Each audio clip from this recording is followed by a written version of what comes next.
No jasně, no, to ti tam přihodí. Jasný, jasný. Takže tak, jo? Dobrý, tak jo, čau. A ten pán stejně byl ten gej.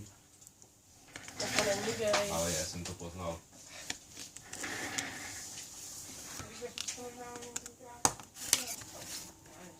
Říkali. Jsem zvědavý, co prodáš, vole.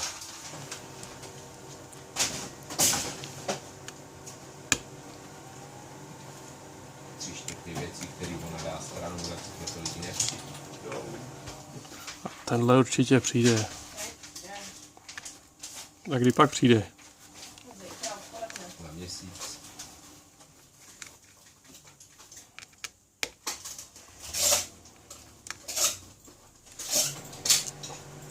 Víš co, ruší mě, vole, a průbil jsem to.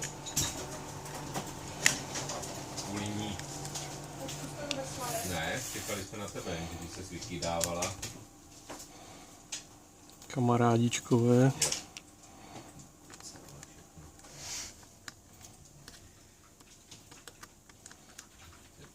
Teplá, tam už teplý borec. Nedej bože, když přijdu spolu.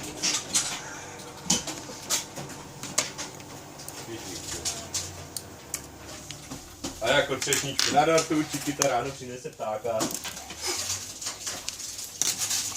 A co včera vlastně beta? Kecej. Vůbec tak sleduješ na chatu. Co máš? Už ta krabice je takhle otevřená.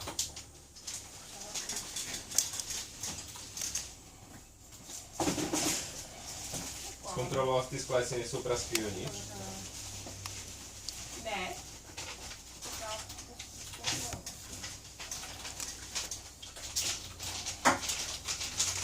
Tamhle, když už tady nic nemáš, medro.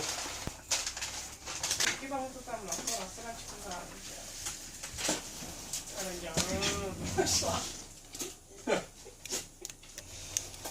No, to je opravdu sranda, no. To se líbí. A to už je dávno, no. To je dlouho, to se, já jsem si naštěstí z toho nepamatuje, to stojí prostě se mnou. Ale pamatuje. Se na tebe si nedá zapomenout. Když on si pamatuje moji mámu, tak já nevím. On ji zná, on znal i toho, trošku toho odborce, tenkrát co se pak zabil. To se o tom teď bavili. O čem, že se zabil? No. Chodíte mu na hřbitov? Jo, máme na hřbitově. Bude. Takhle se má pomít. Pan krátce. Počkej se, kýve. Myslivec? Ne, ta vody se no, já jsem miloval les a tak to tam udělal. On si to udělal v lese. Když si to budu chtěl vidět, tak se strčím nohy do 220 ve svým počítači. On to má taky rád. Tak se podívejme, co tam dá 2 kila, a pak ta obálka, tak krabice je takhle, vole, jak když má nádor. Je to zbytečně. A pak to ta mačka, a pak ty displeje, který prasklí. Ano.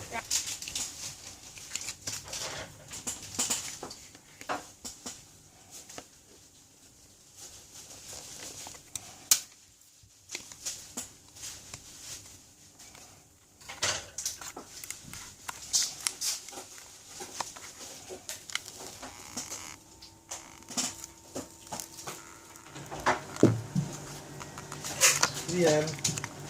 Jen. Ale to má. Stavím se zítra. No jo, tak to letěl na velkou. No, vy to máte v rodině, co? Co? Nic. Co Klára? No co? Ne, oba. Co, stavím se zítra. No.